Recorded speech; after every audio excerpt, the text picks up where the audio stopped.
සුබ දිවා කාලයක් COVID-19 රෝගය සම්බන්ධයෙන් මුළු ලෝකෙම අලුත් ප්‍රවේශයකින් කතා කරන මොහොතක තමයි ලංකාව විදිහට අපේ රට තුල මේ රෝග ව්‍යාප්තිය පිළිබඳව අද කතා කරමින් ඉන්නේ. අපි දැක්කා පළවෙනි රැල්ල අවස්ථාවේදී විශේෂයෙන් ජනවාරි මාසෙ ඉඳන් පටන් අරගෙන විශේෂයෙන් මාර්තු මාස වෙනකොට උච්ච තත්ත්වයට ගිය ලෝකේ පුරා පළවෙනි රැල්ල වෙලාවේදී COVID ගැන අපි ගොඩක් දේවල් දැනගෙන හිටියේ නැහැ. එතෙන්දී විශේෂයෙන්ම රටවල් තමන්ගේ ප්‍රාථමික උපක්‍රමයේ විදිහට පාවිච්චි කළේ සංචරණ සීමා පැනවීම සහ රටවල් ලොක්ඩවුන් කරලා වහලා දාලා තමයි මේ කොවිඩ් රෝගයට මුහුණ දුන්නේ. ඒකට හේතු කිහිපයක් තිබුණා. ඒකෙන් පළවෙනිම ප්‍රධානම හේතුව තමයි අපි මේ අලුත් රෝගයක් මේ රෝගය ගැන අපි කිසිවක් දැනන් හිටියේ නැහැ. ඒ වගේම මේකේ සෞඛ්‍යමය පැත්ත, ඊගාවට මේකෙන් දීර්ඝකාලීන වෙන්න පුළුවන් බලපෑම් මොනවද කියන කාරණේ ගැන අපි ඊටාම අඩු අවබෝධයකින් යුක්ත තමයි මේ මාර්තු අප්‍රේල් මාසවල අපි මුහුණ දුන්නේ. ඒතකොට ලංකාව විදිහටත් අපිට වෙන විකල්පයක් ඉතුරුන්නේ නැහැ. රටක් විදිහට ලෝකයේ ප්‍රවණතා සැලකිල්ලට අරගෙන ඒ මොහොතේ තිබිච්ච තත්ත්වයන් සැලකිල්ලට අරගෙන අපිට සිද්ධ වුණා ලංකාව විදිහට අපේ සමස්ත රටේම සංචරණ සීමා සම්බන්ධයෙන් තාම දැඩි තීන්දුව తీරන ගන්න, අපේ ගුවන් තොටුපළ වහලා දාන්න, අපේ ප්‍රදේශ හුදකලා කරන්න, ඊට අමතරව ගියාම සමස්ත රටේම සමහර ශේෂ්ත්‍ර බහුතරයක් ශේෂ්ත්‍ර අකර්මණ්‍ය කරන්න. ඒ හරහා අපිට ඇත්තටම ජූනි ජූලි වගේ මාස වෙනකොට සමස්ත රටේම සමාජය තුලින් රෝගීන් වාර්තා නොවන තැනට අපිට රෝගය ගෙනියන්න පුළුවන්කම ලැබුණා. වෙනත් වචන වලින් කිව්වොත් එහෙම මේ අපි කරපු හුදකලා කිරීම සහ රට ලොක්ඩවුන් කිරීමේ ප්‍රතිඵල අපිට භුක්ති විඳින්න ලැබුණා ජූනි ජූලි අගෝස්තු වෙනකොට. අවසානයේදී අපිට එතරම් ලොකු ගැටලුකාරී වාතාවරණයකින් තොරව සමස්ත රට තුලම මහා මැතිවරණයක් පවත්වලත් ඒකේ ප්‍රතිඵල අරගෙන රට තුල ප්‍රජාතන්ත්‍රවාදය ඉදිරියට ගෙන යාම සඳහා අවශ්‍ය කරන ක්‍රියාවලිය සම්පූර්ණ කරන්නත් අපිට පුළුවන්කම ලැබුණා. ඒ ආරම්භක අවස්ථාවේ ඉඳන් ගත්ත ක්‍රියාමාර්ගات ඇතේ. එතෙන්ද විශේෂ අධිකරු ජනාධිපතිතුමා ඇතුළු රජයේ බලධාරීන් ගත තීන්දුව తీරන දේශපාලන නායකත්වයේ ඊගවට සෞඛ්‍ය සහ ආරක්ෂකාංශ කරපු කැපවීම, ඒ වගේම ජනතාව විදිහට මේ දාපු සංචරණ සීමා සහ ඒ නීති රීති වලට නිරෝධායන නීතිය කියන ඒ වචනය සහ ඒක ඇතුළේ තියෙන හරයන්ට අනුගත වීමේ ප්‍රතිඵල විදිහට තමයි අපි සාර්ථකත්වය ලැබුණේ. නමුත් ඊට පස්සේ අපි දැක්කා ලෝකයේ තුල මේ රෝගය සම්බන්ධයෙන් අපි කතා බහ කරනකොට දෙවෙනි රැල්ලක් පිළිබඳ කතා වුණා සමහර තැන්වල. ලෝක සෞඛ්‍ය සංවිධානයත් ඉතාම පැහැදිලිව මේ මෑතක් වෙනකම්ම මේ දෙවෙනි රැල්ල සහ නැවත රෝගීන් මතුවෙන අවස්ථාවලදී ප්‍රධාන වශයෙන්ම කියපු කාරණේ තමයි කොවිඩ් කියන එක අත්‍යවශ්‍යයෙන්ම සෞඛ්‍ය කියන කාරණේට ඔබට ගිය ප්‍රශ්නයක් බවට පත් වෙලා තියෙනවා.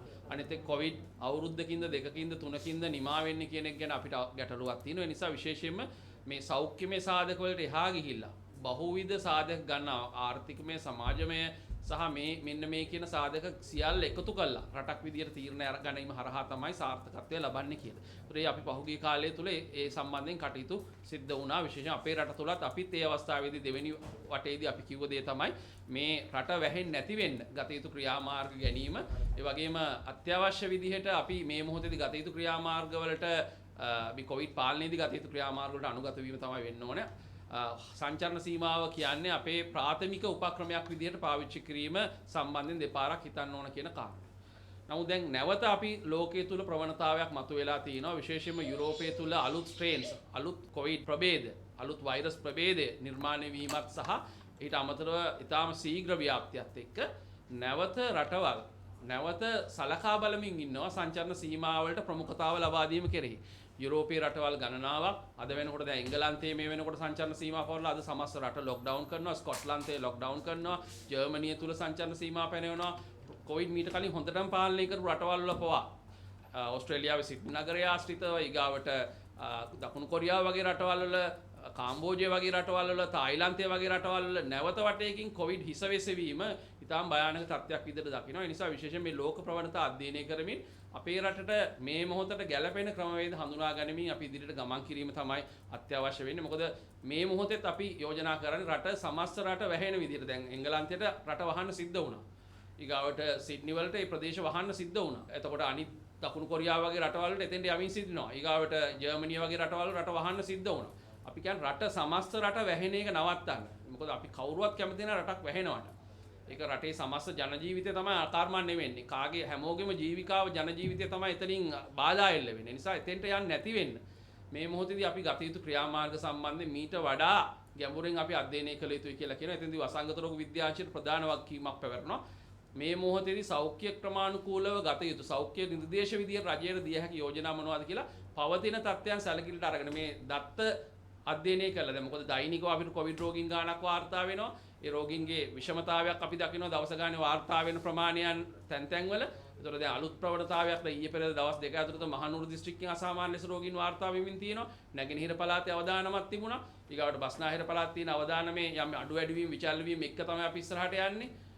කලින් අපි කතා කළා බණ්ඩාරගම අටලුගම ප්‍රදේශය. දැන් වෙනකොට අටලුගම ප්‍රදේශයේ තත්ත්වය බොහෝ දුරට සාමාන්‍යකරණයට ලක් වෙමින් තියෙනවා. දැන් අද බලන අලුත් රැපිඩ් ඇන්ටිජන් පරීක්ෂණ සියල්ලම වගේ නෙගටිව් තත්ත්වයටපත් වෙලා තියෙනවා. ඉතින් මේ ජනතාවගේ සහයෝගය සහ සියලු දෙනා එකතු වෙලා ගත්ත ක්‍රියාමාර්ග වල ප්‍රතිඵල විදියට තමයි මේ අයිසොලේෂන් සෙව නැත්නම් මේ හුදකලා කිරීම වල ප්‍රතිඵල අපි දකිනවා.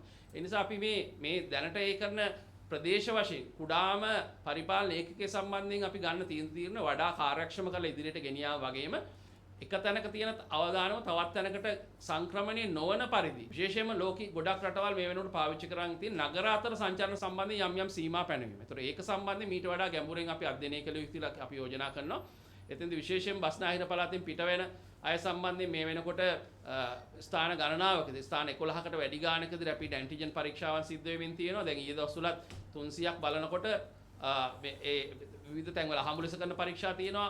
බස්නාහිර පළාතෙන් පිට යන අය සම්බන්ධයෙන් කරන පරීක්ෂණ තියෙනවා. සැලකිය යුතු ප්‍රමාණයක් මේ වෙනකොට බස්නාහිරෙන් පිට යාම සම්බන්ධයෙන් 18 වෙනිදායින් පටන් අරගෙන මේ වෙනකොට මම හිතන්නේ 13000ක් 14 වගේ 1000ක් වගේ ප්‍රමාණයක් පරීක්ෂා කරලා තියෙනවා. එකකින් 100කට වැඩි ගාණක් පොසිටිව් වෙලා තියෙනවා. ඉතින් මේකෙන් කියවෙන පණිවිඩය අපි දක්ෂ ලෙස තේරුම් ගන්න අපේ හැකියාව තියෙන්න ඕන.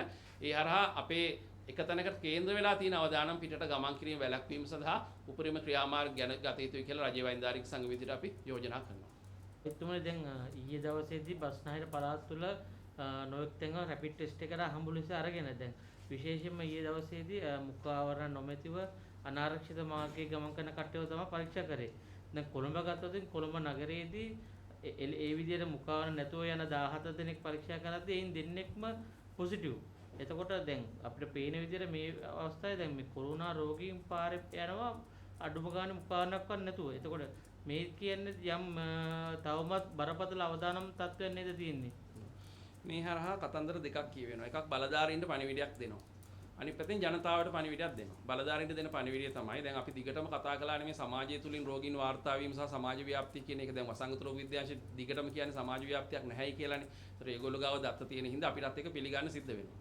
නමුත් දැන් මේ තියෙන තත්ත්වයට අපි අහමු සාම්පල් අරගෙන යම් තැනක මේ ඉලක්ක කළා මෙතන අවදානමක් තියෙන හින්දා නෙමෙයි. අහමු ලෙස සමාජයෙන් අරන් බැලුවාම දැන් ඔය කියන පුද්ගලයෝ 15 දෙනාගේ අවදානමක් තිබිච්ච හින්දා නෙමෙයි මාස් එකක් නැති හින්දා අවදානමක් තිබුණා. නමුත් ඒ අරුණාව විශේෂිත වූ කොවිඩ් අවදානමක් තිබිලා නෙමෙයිනේ ඒ පරීක්ෂා කළේ. ඒතර එතනින් දෙන්නේ පොසිටිව් වෙනවා. 15න් දෙකක් පොසිටිව් කියලා කියන්නේ 100ට කීයක්ද කියලා බලන්නකෝ. ඒතර මේ එක පොඩි නියදියක්. එකකින් සමස්ත සමාජයටම අපි ඒ උපකල්පනය මත පිහිටලා යන්න බෑ. නමුත් දැන් අර බස්නාහිර පළාතෙන් පිට වෙන අය ගැන ලොකු නියදියන්නේ 13000ක්නේ. 13000 ඇතුලේ 100කට වැඩි පොසිටිව් කියලා කියන්නේ 0.8ක් විතර පොසිටිව්නේ. ඒ කියන්නේ 1000ක් එළියට ගියොත් 8 දෙනෙක් පොසිටිව් බස්නාහිරෙන්. ඒ කියන්නේ 10000ක් එළියට ගියොත් 80ක් පොසිටිව්. 20000ක් ගියොත් 160ක්. 25000ක් ගියොත් එහෙම 200ක්. එතකොට දල වශයෙන් අනුමාන කරනවා බස්නාහිරෙන් දෛනිකව 225කට ආසන්න ප්‍රමාණයක් විවිධ මාර්ග පාවිච්චි කරලා බස්නාහිර පළාතෙන් එළියට යනවා.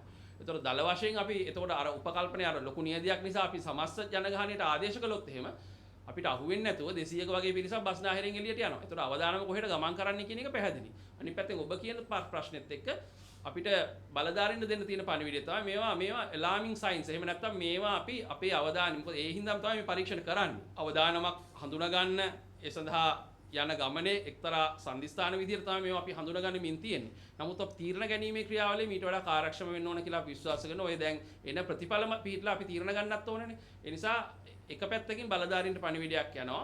මේ තත්ත්වය අපි හිතනවට වඩා බැරෑරුම් තත්ත්වයක තියෙන සමාජය තුළ රෝගීන් ඉන්නවයි කියන එක. මොකද හමු ලෙස අපි බලන හැම තැනදීම වගේ ෆැක්ටරි එකදී බලනකොට ෆැක්ටරියේ අනිවාර්යෙන් කීප දෙනෙක් හරි පොසිටිව් වෙනවා. මහල් නිවාසයක පරීක්ෂා කරලා බලනකොට පොසිටිව් වෙනවා. ඊගාවට මාකට් එකක් පරීක්ෂා කරලා බලනකොට මාළු වෙළඳ පොළවල් ගණනාවක් අරගෙන පරීක්ෂා කරලා බලන එක්කෙනෙක් හරි පොසිටිව් වෙනවා. මේ හරහා කියවෙන්නේ සමාජය තුළ අනිවාර්යයෙන්ම මේ වෙනකොට රෝගීන් ඉන්නවා, අහුවෙච්ච නැති රෝගීන් ඉන්නවා. අපි හැමදාම අපි කියපු දෙයක් තමයි. එතෙන්දී විශේෂයෙන් වැදගත් වෙනවා අපේ උපක්‍රමශීලී ප්‍රවේශයන් තුළ වැදගත්ම උපක්‍රමශීලී ප්‍රවේශය තමයි පුළුවන් තරම් රෝගීන් පිරිසක් හඳුනා ගන්න ඕනේ.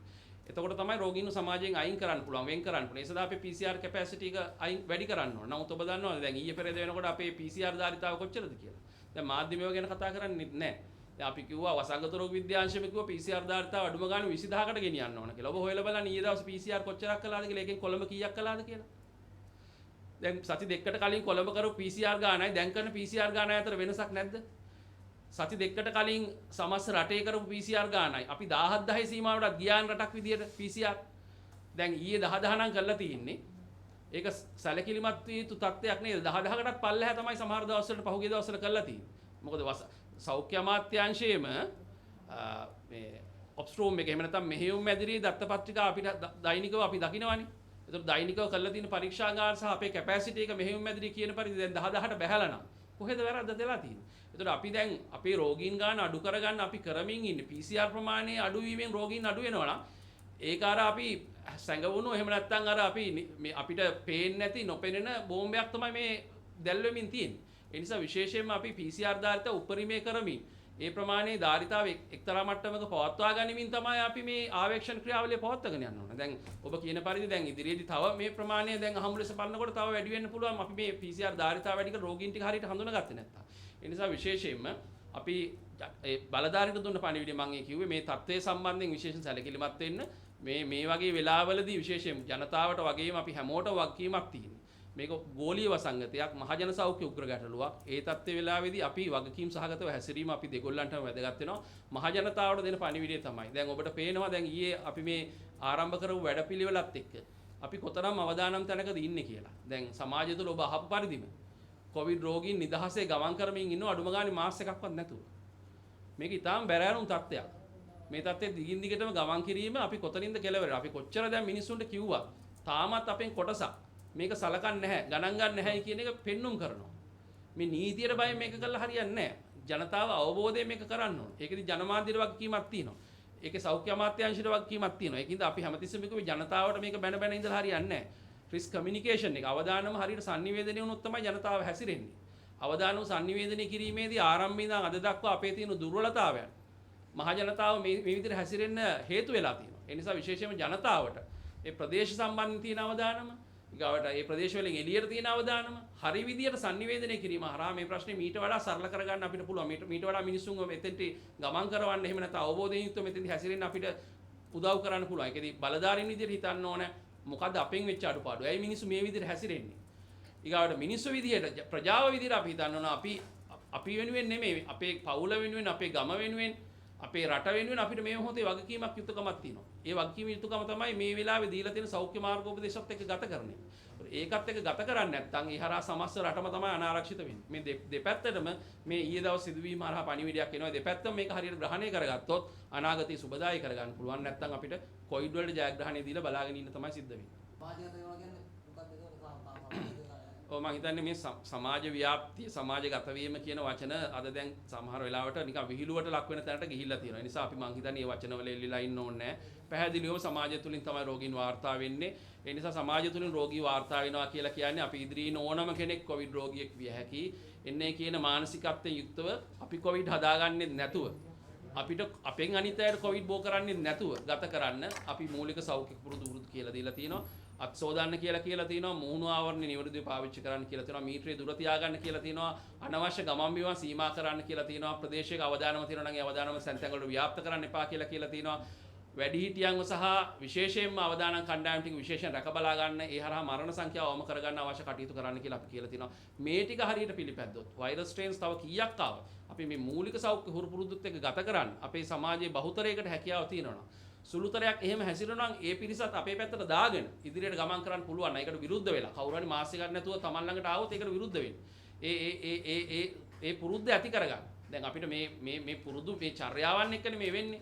දැන් අපි ඉස්සර අපිට සාමාන්‍ය දර්ශනයන්නේ අපි පොඩි කාලේ බස් එකක් ඇතුලේ සිගරට් බිබී යන මිනිස්සෙක් දකින්න එක සාමාන්‍ය දර්ශනයක්.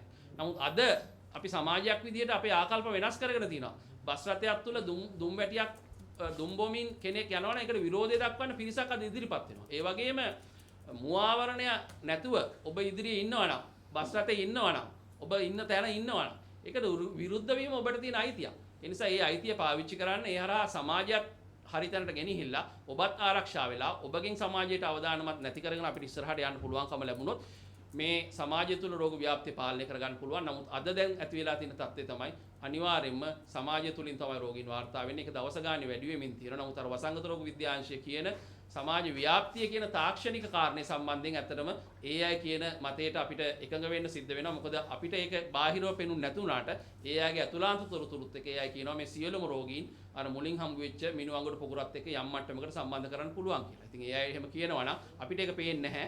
අපිට බැලු බැලමට ඒක පේන්නේ නැහැ. නමුත් ඒ අය කියනවා නම් ඒක තාක්ෂණිකව ඒ අය තමයි තීරණය දෙන්න ඕන රටක් සම්බන්ධයෙන්. මොකද ලෝක සෞඛ්‍ය සංවිධානයේ මේ සම්බන්ධයෙන් අලුත් නිර්ණායක නිකුත් කළා. මේ සමාජ ව්‍යාප්තිය සම්බන්ධ නිර්ණායක. ඒක ගැන අත තියලවත් බලලා නැහැ මේ වෙනකම් වසංගත රෝග විද්‍යාංශය. ඒ ලෝක සෞඛ්‍ය සංවිධානයේ සමාජ ව්‍යාප්තිය සහ මේ රෝගයේ අධීර කොච්චරද තියෙන්නේ කියන එක සම්බන්ධයෙන් අලුත් නිර්ණායක නිකුත් කළේ නොවැම්බර් 4 වෙනිදා. අපි අහනවා වසංගත රෝග විද්‍යාංශයේ අද වෙනකන් ඒ අලුත් නිර්ණායක අධ්‍යයනය කරලා බලලා අපේ රටට ඒක ගැලපෙන්නේ නැත්නම් ගැලපෙන්නේ නැහැ කියලා කියන්නේ.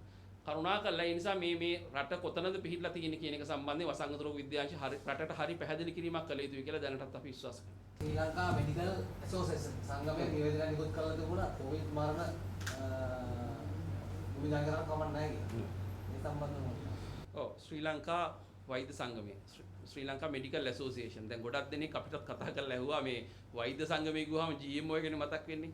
ඒතර අපි මේ සම්බන්ධයෙන් අපේ ස්ථාවරය මාර්තු මාසේ අප්‍රේල් මාසේ වෙනකොට අපි පැහැදිලිව රටට කිව්වා.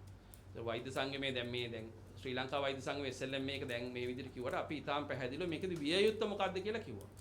මාර්තු මාසේ අපි ඊටාම් පැහැදිලිව කිව්වේ මේ කාරණේ තාම සංවේදී කාරණයක්. දෙපැත්තටම තර්ක තියෙනවා. ඒකනේ දැන් ඔය කමිටු හරහා තාම විසඳෙන්නේ නැත්තේ. කමිටු එක කමිටුවක් පත් කළා. ඒ කමිටුවට පස්සේ තව කමිටුවක් පත් කළා. අපි දන්නේ නැහැ එහෙම කමිටු දෙකක් පත් කරන්න මොනවද තිබිච්ච හේතු කියලා. එතකොට සමහර කට්ටියක් කියනවා භූමියේ ස්වභාවය අනුව තමයි මේක වෙන්න ඕනේ කියලා. තව කට්ටියක් කියනවා වෛරසයේ ස්වභාවය බැලුවම ඇති කියලා. දැන් මෙතන තර්ක විතර්ක ගොඩක්නේ.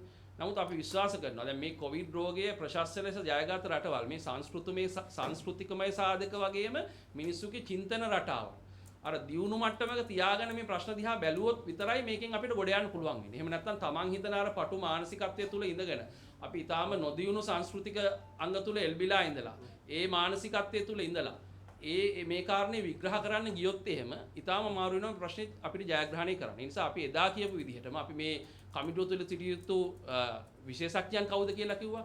එතන වෛරස වේද විශේෂඥයන් සිටිය යුතුයි කියලා කිව්වා. ඊගාවට එතන බැක්ටීරියා සහ ශුද්‍රජීව විද්‍යා විශේෂඥයන් සිටිය යුතුයි කියලා කිව්වා. එතන වසංගත රෝග විද්‍යාඥයන් සිටිය යුතුයි, ප්‍රජා සෞඛ්‍ය විශේෂඥයන් සිටිය යුතුයි, අධිකරණ ශාස්ත්‍රයේ පිළිබඳ විශේෂඥ වෛද්‍යවරු සිටිය යුතුයි. ඊගාවට සායනික කටයුතු පිළිබඳ විශේෂඥයන් සිටිය යුතුයි. ඊළඟට සමාජ විද්‍යාඥයන් සිටිය යුතුයි. ඊගාවට භූගර්භ විද්‍යාව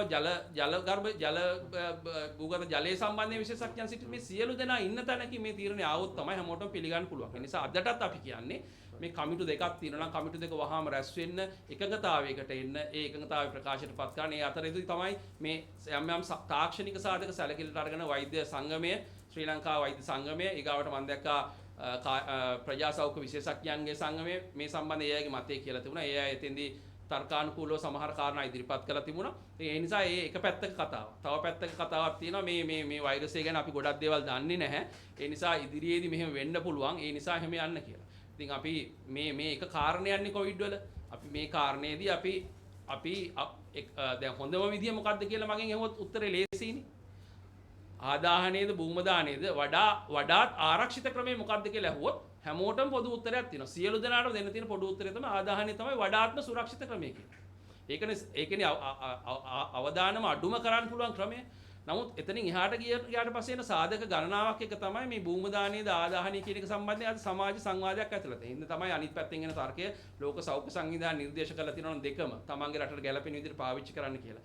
දැනටමත් ලෝකේ රටවල් 190කට ආසන්න ගාණක් භූමදානය ආදාහනය දෙකම රෙකමන්ඩ් කරලා තියෙනවා. ඇයි අපිට බැරි කියන ප්‍රශ්නේ අර පැත්තෙන් එනවා. අනිත් පැත්තෙන් අපි තාම දන්නේ නැති රෝගයක් සම්බන්ධයෙන් ඇයි අපි අවධානමක් කරගෙන කටයුතු කළ යුත්තේ කියලා අනිත් පැත්තෙන් තර්කයක් එනවා. ඒ නිසා විශේෂයෙන් මේ දෙගොල්ලන්ටම අපි කියන්නේ මේ දෙක තාක්ෂණික කමිටුවක් පත් කරලා තියෙන එක එක්කෙනාට පෞද්ගලික මතයන් කියන නෙමෙයි. තාක්ෂණික කමිටු දෙකක් තියෙනවනේ දෙක එකට එකතු වෙලා කතා කරලා ඒ සම්බන්ධයෙන් රජයට යෝජනා ඉදිරිපත් කරන මේ ප්‍රශ්න මේ විදිහට විසඳෙන්නේ නැතුව ඉදිරියට ගමන් කිරීම සමස්ත පද්ධතියටම ඉතාම ඍණාත්මක ලෙස බලපානවා.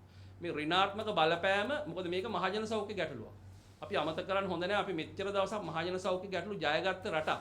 අපි මැලේරියාව තුරන් කරපු රටක්. අපි පෝලියෝ මේ කලාපෙම ඉස්සෙල්ලාම තුරන් කරපු රටක්. අපි රුබෙල්ලා නැති කරපු රටක්. අපි සරම්ප සම්බන්ධයෙන් හොඳම තැනක ඉන්න රටක් තුරන් කිරීම සම්බන්ධයෙන්. ඒ සේරම අපි මහජන සෞඛ්‍ය ගැටලුව අපි විසඳගත්තේ මහජනතාවගේ සහයෝගයත් එක්ක. එතෙන්දී අපිට සමස්ත රටම එකතු වෙලා තමයි මේ තීරණ ගත්තේ. එක ජන කණ්ඩායමක් අමතක කළා. එහෙම නැත්නම් තව ජන කණ්ඩායමකට මතේ උඩට ගහලා එහෙම නෙමෙයි අපි ගත්තේ. ඒ නිසා මේ මොහොතේදීත් මේකත් මහජන සෞඛ්‍ය උග්‍ර ගැටලුවක්. මේක විසඳන්න ඕන මහජනතාවගේ සහයෝගයත් එක්ක මේ සියලුම සාධක සැලකිල්ලට අරගෙන එක්ස්පර්ට් කමිටි එකක් පත් කරලා තියෙන රට වෙනුවෙන් ඒ අයට තමන්ගේ අවසන් මතය නිර්වුල්ව කියන්න. එතනත් බෙදීමක් තියෙන්නේ. එතනත් මේක හැමදෙන් ගැටීමක් නම් තියෙන්නේ. ඒක ඊටාම කනගාටුදායක තත්ත්වයක්. ඒ තත්ත්වය වහාම නිවැරදි විය යුතුයි. එක්ස්පර්ට් කමිටි එක වහාම රැස් වෙලා මේ සම්බන්ධයෙන් තමන්ගේ නිර්වුල් මතය රටට ඉදිරිපත් කළ යුතුයි. අපිට ඇත්තටම මේ ඔප්ෂන්ස් තුනයිනේ තියෙන්නේ.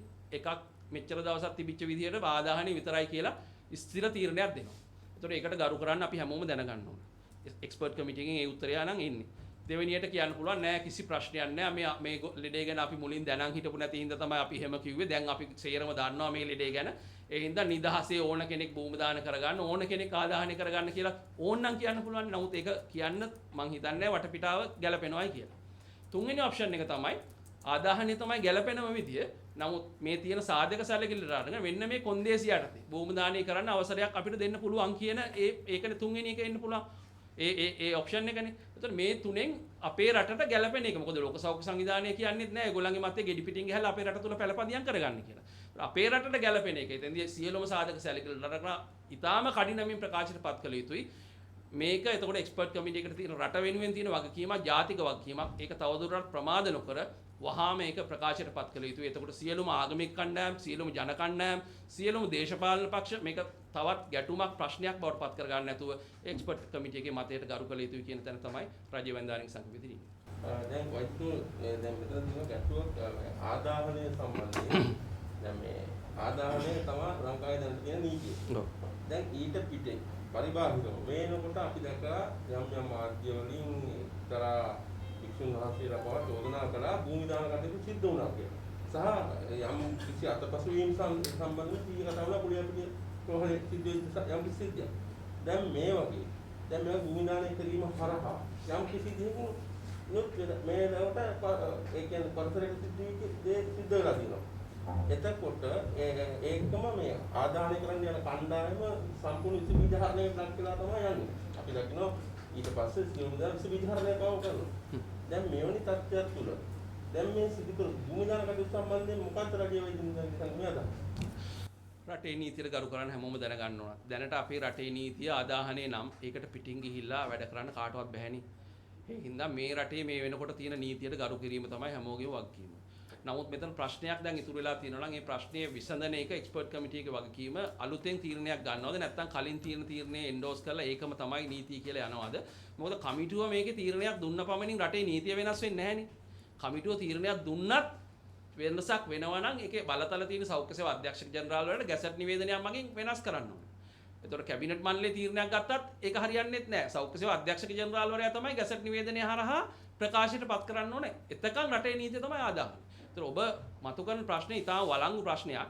ඒතකොට එහෙම රටේ නීතිය එහෙම තියෙද්දි කාට හරි ඕනකමට දැනට යම් තැනුවල ප්‍රශ්න ඇති වෙලා තියෙනවා නම් ඒක ඉතාම කනගාටුදායක සහ ඉතාම බැරෑරුම් තත්ත්වයක්. කනගාටුදායකටත් වඩා ඉතාම බැරෑරුම් තත්ත්වයක්. මොකද රටේ නීතියක පැත්තකින් උල්ලංඝනය කළා අනිත් එක මේක මහජන සෞඛ්‍ය ගැටලුවක් නම් සමාජයේටම ලම් අවදානමක් නිර්මාණය වෙලා. ඒ නිසා විශේෂයෙන්ම අපි සෞඛ්‍ය සේවා අධ්‍යක්ෂක ජෙනරාල්තුමාගෙන් ඉල්ලනවා මේ එල්ල වෙන චෝදනා ඉතාම බරපතලයි. ඒ නිසා මේ සියල්ලම වෙන් වශයෙන් විමර්ශනයට ලක් විය යුතුයි.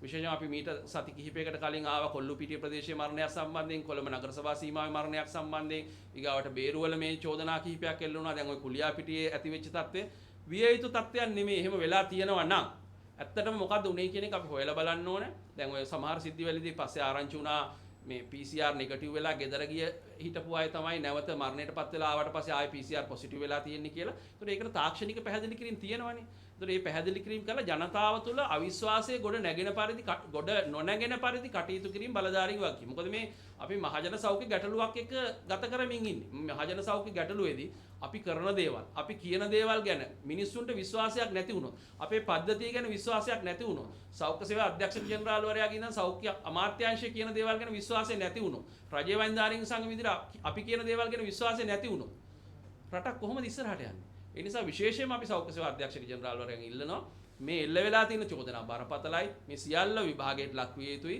විභාග විමර්ශන එතන එන කඩදාසි වලින් ඉවර විය යුතු නැහැ. ප්‍රතිඵල රටට හෙළිදරව් විය යුතුයි. එතකොට තමයි මිනිසුන්ට විශ්වාසයක් එන්නේ අපි කරපු පැමිණිල්ලේ ප්‍රතිඵලයක් තියෙනවා. මේකයි මේකේ පදනමක් නැහැ. එහෙම නැත්නම් පදනමක් තියෙනවා. මෙන්න මේ අය ඇතින් තමයි වැරද්ද වෙලා තියෙන්නේ. එහෙමනම් මොනවද දැන් දඬුවම්? නිරෝධායන නීතිය උල්ලංඝනය කරලා තියෙනවා නම් ඒ උල්ලංඝනය කරපු පුද්ගලයන්ගේ තරාතිරෙන් බලන්න නැතුව දඬුවම් දිය යුතුයි කියලා අපි කිව්වා. එහෙනම් මොනවද දීලා තියෙන දඬුවම්? ඒතර මේ සිද්ධියදී විතරක් නෙමෙයි අපි සිද්ධි ගණනාවක් අපහුගිය කාලය තුල දැක්කනේ. ඒ නිසා විශේෂයෙන්ම අපි රජ වෙන්දාරින් සංඝ විදිහට කියන්නේ මේ සියල්ල ඉතාම බරපතල චෝදනා විමර්ශනය කළා රටට ඇත්ත නැත්ත මොකද්ද කියලා වහාම හෙළිදරව් කළ යුතුයි. ඒක අපේ පද්ධතියේ ඉදිරි ගමන සඳහා අත්‍යවශ්‍යයි. ඒ නිසා යම් කිසි දෙයකින් දැන් ඒකම දෙයක් වෙලා තියෙනවා නම් ඒකදී යම් කිසි ගැටලුවක් කියලා දිනවනේ සෞඛ්‍ය ගැටලුවක් නේද? ඒක තමයි මම කිව්වේ. බැරෑරුම් තත්ත්වයක් විමර්ශනීය විය යුතුයි, ප්‍රතිඵල රටට කිය යුතුයි, වැරදිකරුවන් කවුද කියලා හෙළිදරව් විය යුතුයි, එයාට දඬුවම් කළ යුතුයි. ජනතාවට විශ්වාසය ගොඩනගෙන පරිදි කටයුතු කළ යුතුයි. සංචාරකයන් තවත් වෙනත් තියෙනවා. මෙහෙමයි. දැන් ඇත්තටම ওই ප්‍රාර්ණේ සම්බන්ධයෙන් අපි දිගින් දිගට ඔය මේ සංචාරක බුබුල ගැන කතා කරපු මුල් අවස්ථාවේ ඉඳන්ම අපි කිව්වා රටට සෞඛ්‍ය අමාත්‍යාංශයට යම් පොරොන්දුවක් වෙලා තියෙනවා නම් ටාස්ක් ෆෝස් එකක ඇතුළේදී එකඟතාවයක් වෙලා තියෙනවා නම් ඒ එකඟතාවයට අනුව කටයුතු කිරීම මේ සංවිධායකයන්ගේ සහ බලධාරීන්ගේ වගකීම. නමුත් මේක පයිලට් ව්‍යාපෘතියක් හින්දා අතපසු වීම වුණා. ඒ වගේ නිදහසට කාරණා ගණනාවක් දැන් එළියට එමින් තියෙනවා. එකක්වත් අපිට පිළිගත හැකි කාරණා නෙමෙයි. එකඟතාවයක් වුණා නම් මේ මොකද අපි මේ කටයුතු කරමින් ඉන්නේ ගෝලීය වසංගතයක් එක්ක. අනිත් එක මහජන සෞඛ්‍ය උග්‍ර ගැටලුවක් එක්ක. ඒතර ඒක අමතක කරලා දාලා මේ සංවිධායකයන් කටයුතු කරනවා නම් ඒ අයගේ තරාතිරම හින්දා හරි මොකක් හරි දෙයක් හින්දා ඒ අය හිතනවා නම් නිරෝධායන නීති වැඩක් නැහැ. සංචාරකයන්ට පිස්සු නැහැ මේ නිරෝධායන නීති රකින්න කියලා. දැන් ඊයා පාර්ලිමේන්තුවේ දැක්කනේ සමහරු කියනවා මේ අපේ රටේ තියෙන නිරෝධායන නීතිත් එක්ක ගත කරන්න එන්න සරන් සංචාරකයන්ට පිස්සු නැහැ කියලා. ඒතර එහෙමනම් මහත්තයෝ අපි කියන්නේ ඔය පාර්ලිමේන්තුවේ ඉන්න නීති සම්පාදකයෝනේ. එහෙමනම් නිරෝධායන නීතිය රටට ගැලපෙන පරිදි සෞඛ්‍ය විශේෂඥයන්ගේ උපදෙස් අරගෙන වෙනස් කරන්න. සංචාරකයන්ට එක නීතියකුයි අපේ රටේ ඉන්න සාමාන්‍ය මිනිසුන්ට තව නීතියකුයි. දැන් අපි අපේ රටේ ඉන්න මිනිසුන්ට බබල් හදාගෙන රට පුරා යන්න දෙන්නේ නැහැනේ. ඒතකොට දැන් මේ බබල් ඇතුලේ ඒ සංචාරක බබුල හරියට ක්‍රියාත්මක වුණා නම් මේ ප්‍රශ්නේ එන්නේ නැහැනේ. මේ ප්‍රශ්නේ මතුවලා තියෙන්නේ බබුල හරියට ක්‍රියාත්මක නොවෙච්ච හින්දානේ. අපි නෙමෙයිනේ කියන්නේ සංචාරක මණ්ඩලයේ සභාපතිතුමියම දැන් සංචාරක ඇමතිතුමාටම ලිපි මගින් දැනුම් දීලා තියෙනවානේ. ඒතර මේක ඊටාම බැරෑරුම් තත්ත්වයක්. ඉතින් අපි රටක් විදිහට සංචාරක කර්මාන්තය ඉදිරියට ගෙන යා යුතුයි. එතෙන්දී අපි තෝරගන්න රට යුක්‍රේනයේද, ජර්මනියද, එංගලන්තයේද ඒවා අපිට තීරණය කරන්න පුළුවන් දේවල්. ඒතර මේ ප්‍රායෝගික කාරණාත් එක්ක ඒවා තීරණය කරන්න. නමුත් අපි පැහැදිලිවම කියන කාරණේ තමයි මේ මොන රට වුණත් කවුරු මේක සංවිධානය කළත් ඒක දැන් මේ සංවිධානය කරන පුද්ගලයා සංවිධානය කළත් වෙන කෙනෙක් සංවිධානය කළත් අපි දීලා තියෙන මාර්ගෝපදේශයක් තියෙනවා නම් මේ මාර්ගෝපදේශ කඩ කරලා ඉදිරියට ගියොත් එහෙම මේ ව්‍යාපෘති අසාර්ථක වෙනවා විතරක් නෙමෙයි සමස්ත සංචාරක කර්මාන්තයම තමයි කඩන් වැටෙන්නේ. දැන්ටමත් ඒකේ යම් ප්‍රශ්න ඇති වෙලා තියෙනවා. ඒ නිසා අපි දැක්කා යාලාර සෆාරි ඒ ජීප් රථ රියදුරන් කරන ප්‍රකාශ මේ විශ්වාසයේ කඩ කිරීම මොන විදියෙන් හරි සිද්ධ වීම ඉතාම කනගාටුදායක සහ බැරෑරුම් තත්ත්වයක්. ඒක ඉදිරියේදී නොවීම සඳහා වග බලාගත යුතුයි කියලා කියනවා. විශේෂයෙන් ඉදිරියේදී ගුවන්තොටුපළ විවෘත කරනවා නම් ඒ හරහා එන්න තියෙන අවදානම් තත්ත්වයන් මගහරවා ගැනීම සඳහා සෞඛ්‍ය මාර්ගෝපදේශ ඒ දීලා තියෙන මාර්ගෝපදේශ මත පිහිටලා කටයුතු කරන මේ මාර්ගෝපදේශ හැල්ලු වෙන පරිදි. මොකද මේ රටේ සංචාරක විතරක් නෙමෙයි ඔය දෙන පාර්ලිමේන්තුවේ දෙන ස්ටේට්මන්ට් ගැන මේ සාමාන්‍ය ජනතාවත් බලන් ඉන්නවා. ඒතකොට මේ මිනිස්සුන්ටත් හිතනවානේ සංචාරකයන්ට මේ නීති රකින්න අවශ්‍ය නැත්නම් අපි මොකටද රකින්නේ කියලා. ඒක ඊටාම වැරදි ප්‍රකාශ. ඒවා රජ වෙන්දාරින් සංවිධානය අපි අනුමත කරන්නේ නැහැ. මේ රටේ නිරෝධායන නීති හදලා තියෙන්නේ නිරෝධායන නීති රකින්න ඕන හින්දා ඒක සංචාරකයන්ට ඒක වළංගු නැහැයි කියලා කියන්න බෑ. ඒ නීති තුළ යම් වෙනස්කම් වෙනවා නම් සංශෝධන කරනවා නම් ඒක සෞඛ්‍ය මාර්ගෝපදේශ හරහා විය යුතුයි. ඒ නිසා මේ සංචාරක කර්මාන්තය ඉදිරියට ගෙන යන ගමන් මේ ආරක්ෂිත බුබුල කියන සංකල්පය සමාජය තුළ විහිළුවට ලක් වෙන තැනට ගමන් කරන්න ඉඩ නොදී මේක ප්‍රශස්ත ලෙස කළමනාකරණය කළ යුතුයි කියලා තමයි අපි විශ්වාස කරන්නේ. ඒක වෛද්‍යවනේ මේ දැන් එන්න මිලදී ගැනීමට සිදුවෙන සඳහන් වෙනවා. ඒක මොකක්ද වෙලා තියෙන්නේ? එන්නත ඊටාම වැදගත් වෙනවා. දැන් මේ අපි මේ ලෝකයේම විදිහට මේ ඩාර්ක් එහෙම නැත්නම් එළියක් පේන්නේ නැති ටනල් එකක් දිගේ නම් උමගක් දිගේ නම් මේ ගමන් කරමින් ඉන්නේ. මේ එන්නත සම්බන්ධයෙන් මේ මතුවලා තියෙන යම් සාකච්ඡා සහ මේ වෙනකොට ඇති වෙලා තියෙන නිගමන තමයි යන්තම් හරි අපිට එළියක් පේන තැන. ඒ නිසා අපි කොවිඩ් වලට දැන් අපි ආරම්භයේ ඉඳන්ම කියපු දෙයක් තමයි කොවිඩ් කවදාද නැති කරන්නේ. ඒ සඳහා අපිට තියෙන ඔප්ෂන්ස් වලින් එහෙම නැත්නම් අපිට තියෙන යෝජනා වලින් උඩින්ම කියප එකක් තමයි එන්නත. අදටත් එහෙම තමයි. අපිට කොවිඩ් එක කොච්චර කාලයක් ජීවත් වෙන්න වෙයිද? ඒතර ඒ ජීවත් වෙන කාලය අඩු කරගන්නවද තව වැඩි කරගන්නවද ඒක කෙටි කරගන්නවද දීර්ඝ කරගන්නවද තීරණය වීමේදී හරියට ස්ථිර එන්නතක් අපිට හරියට ලෝකෙට ඉදිරිපත් වෙන එකත් එක තමයි අපිට ඒක දිග වෙනවද කෙටි වෙනවද කියලා තීරණය වෙන්නේ. එන්න සම්බන්ධයෙන් ගැටලු තියෙනවා. විශේෂයෙන්ම නිෂ්පාදකයන් පවා මේ ඉන්නතේ දැන් මොකද එන්න 100ක් විතර ආවා ඊට පස්සේ ඒක ඊළඟ අදියරට 35ක් විතර ආවා ඊට පස්සේ දැන් අවසාන අදියරට ආපු එන්න 10ක් විතර තියෙනවා මේ හැම එකේම ගැටලු තියෙනවා ප්‍රධාන වශයෙන්ම ගත්තාම ප්‍රධානම ගැටලුව තමයි මේ නිෂ්පාදකයන්ටත් තාම කියා ගන්න බෑ මේ ලැබෙන ප්‍රතිශක්තිය දැන් මට එන්නත දුන්නාට පස්සේ මට දෙවෙනි එන්නතත් දුන්නාට පළවෙනි මාත්‍රාවෙන් පස්සේ ලොකු ආරක්ෂාවක් ලැබෙන්නේ නැහැ ඒතකොට 90ක හරි 95ක හරි ආරක්ෂාව ලැබෙන්නේ පළවෙනි එන්නත දීලා දවස් 21ක් හරි දවස් 28ක් හරි ගියාට පස්සේ දෙවෙනි එන්නත දුන්නාට පස්සේ ඊට පස්සේ සතියක් විතර යනකොට තමයි අපිට අර 90කට 95කට විතර ආරක්ෂාවක් ලැබෙන්නේ. ඒ ලැබෙන ආරක්ෂාව මට ලෙඩේ හැදෙන්න මට දරුණු සංකූලතා ඇති වෙන්න ප්‍රමාණවත් වෙන්න පුළුවන්. නමුත් මගෙන් සමාජය තුළ රෝගේ ව්‍යාප්ත වෙන එක වළක්වන්න මේ එන්නත කොච්චර උදව් වේද? අපි තාම දන්නේ නැහැ නිෂ්පාදකයෝ දන්නෙත් නැහැ. එක්කෙනෙකුට දුන්නයි කියලා. දෙවෙනි කාරණේ මට මේ ප්‍රතිශක්තියක් ලැබෙනවා එන්නත දුන්නට පස්සේ නමුත් මගේ ඇඟේ හැදිච්ච ප්‍රතිශක්තිය කොච්චර කාලයක් මගේ ඇඟ ඇතුළේ ඉතුරු වෙයිද උදාහරණ විදිහට මාස 3ක් 4ක් 5ක් යනකොට ආයි මට තව එන්නත් වටයක් දෙන්න වෙයිද එහෙම නැත්නම් මේ එන්නතේ බලපෑම එහෙම නැත්නම් එන්නතෙන් ලැබිච්ච ආරක්ෂාව මාස 6ක් යනකොට නැති වෙලා යයිද දැන් අපි සීසනල් ඉන්ෆ්ලුවෙන්සා වැක්සින් එක ගහනකොටත් ලෝකේ ගොඩක් රටවල් අවුරුද්දට දෙපාරක් සමහර වෙලාවට එන්නත් කරන්නේ නිරත වෙන්න සිද්ධ වෙනවා එතකොට මේ එකත් ඒ විදිහට නැවත මාස 6කින් නැවත අලුත් වැක්සින් බූස්ට් එකක් අපිට දෙන්න වෙයිද? තාම පැහැදිලි නැහැ. ඊළඟට සමාජය තුළ මේක ව්‍යාප්ත වෙන එක වළක්වන්න. අඩුම ගානේ සමාජයේ සමස්ත පොපියුලේෂන් එකෙන් ජනගහනයෙන් 60%කට 70%කට එහා පැත්තේ එන්නත් කල්පනය කළ යුතුයි කියලා උපකල්පන තියෙනවා. ඒක කරන්න අපිට කොච්චර කාලයක් යයිද? නමුත් අපිට මේ සියලුම නෙගටිව් රිමාක්ස් එහෙම නැත්නම් මේ ඍණාත්මක ඒවා තියෙද්දි පවා දැනට අපිට කියන්න පුළුවන් අපිට මේ කොවිඩ් කියන අඳුරු උමග තුල අපි ගමන් කරමින් ඉන්නවා නම් අපිට යන්තම් හරි එළියක් ඈත කෙළවරකින් හරි දැල් වෙනවා ඒ එළිය තමයි එන්න. ඒ නිසා අපිට එන්නත් ගැන විශ්වාස කරලා ඉස්සරහට යන්න සිද්ධ වෙලා තියෙනවා. රටක් විදියට වගේම ලෝක විදියට. එතෙදි තමයි ඔබ අහන ප්‍රශ්නේ වළංගු වෙන්නේ. ඒ නිසා අපි කවද්ද එන්නත් ගෙන්න ගන්න. ලෝකේ සමහර රටවල් ඊශ්‍රායලය වගේ රටවල් මේ වෙනකොට තමන්ගේ රටේ සමස්ත ජනගහනයට එන්නත් දෙන්න අවශ්‍ය කරන වැඩ පිළිවෙල හදලා තියෙනවා. ඊගාවට මුලින්ම එංගලන්තයෙන් පටන් අරගෙන ඇමරිකා එක්සත් ජනපද රටවල් ගණනාවක් මේ යම් අවදානමකුත් අරගෙන මොකද ලෝක සෞඛ්‍ය සංවිධානයේ අවසන් අනුමැතිය දුන්න කිසිදු එන්නතක් තවමත් නැහැ. ඉමර්ජන්සි අප්‍රූවල් එක ලැබිලා තියෙනවා ෆයිසර් එන්නතට අනිත් එන්නත් තාමත් ලෝක සෞඛ්‍ය සංවිධානයේ නිර්ණායක අනුව අත්හදා බැලීම් මට්ටමේ තියෙන. ඒකනේ තාම අනුමැතිය දීලා නැත්තේ. ඒකට අපි අවදානම අරගෙන එන්නත් ඇනෝම් කරන පොරොත්තු ලේඛන වලට ගිහිල්ලා අපිට ආසන්නම වෙලාවේදී එන්නත් මිලදී ගන්නවා. එහෙම නැත්නම් ලෝක සෞඛ්‍ය සංවිධානයේ අනුමැතිය ලැබෙනකල් අපි එන්නත් ගන්න නැද්ද? අර මේ පෝස්ට් මාකටිං සර්වෙලන්ස් වලට ගිහිල්ලා ඒක ප්‍රතිඵල මත විතරද අපි එන්නත් ගෙන්නන්නේ. ඊට කලින් අවදානමක් අරගෙන අපි එන්නත් ගෙන්නනවා. මේවා සේරම විශේෂඥයන් විසින් තීරණය කළ යුතු දේවල්. ඒකට තමයි සෞඛ්‍ය අමාත්‍යාංශය ඇතුලේ ජාතික සම්බන්ධීකරණ කමිටුවක් පත් කරලා තියෙන විශේෂඥයන්ගෙන් සමන්විත. ඒක ඇතුළේ උප කමිටු 3ක් හදලා තියෙන්නේ. ප්‍රමුඛතාව දෙන්නේ කාටද කියලා තීරණය කරන උප කමිටුවක් තියෙනවා. එන්නත් වල ශීතදාමයේ සහ ප්‍රවාහනය ඇතුළේ ඒ කටයුතු තීරණය කරන්න ඒවා හදන්න කමිටුවක් තියෙනවා. ඊගාවට පිරිවැය සම්බන්ධයෙන් කමිටුවක් තියෙනවා. ඊගාවට ඒ සියල්ලටම උඩින් තියෙනවා ජනාධිපතිතුමා පත් කරපු ලලිත් වීරතුංග මැතිතුමාගේ ප්‍රධානත්වයෙන් කමිටුවක්. මේ විදිහට අපි යාන්ත්‍රණය සකස් වෙමින් තියෙනවා. සෞඛ්‍ය කාර්ය මණ්ඩලය පුහුණු කිරීම, අපේ රටට ගැලපෙන එන්නත මොකක්ද කියලා තීරණය කිරීම, ප්‍රායෝගික තත්ත්වයන් මොනවද කියලා අපේ ශීතදාම වැඩි දියුණු කිරීම මේවා සිදු වෙමින් තියෙනවා. අපිට තියෙන ප්‍රශ්නේ තමයි මේ සිදුවෙන කාර්යක්ෂමතාව ප්‍රමාණවත්ද? මීට වඩා කාර්යක්ෂමතාව වැඩි කළ යුතුද? අපි දැන් පොරොත්තු ලේවිකනේ කීයටද ඉන්නේ? එහෙමනම් අපේ රටට කලින් රටවල් කීයකට වැක්සින් ගිහිල්ලාද අපේ රටට එන්නේ? මාර්තු මාසේ එන්නත් එනවනම් කොච්චර ප්‍රමාණයක් දෙන්නේ? ඒ ටික ආවම අපි ඉස්සෙල්ලාම දෙන්නේ කාටද? වැඩිම අවදානම් පිරිස කවුද? මේවා අපි මේ වෙනකොට තීරණය කරලා තියෙන්න ඕන. දැන් ඒක ගොඩක් දේවල් අවසන් වෙමින් තියෙනවා.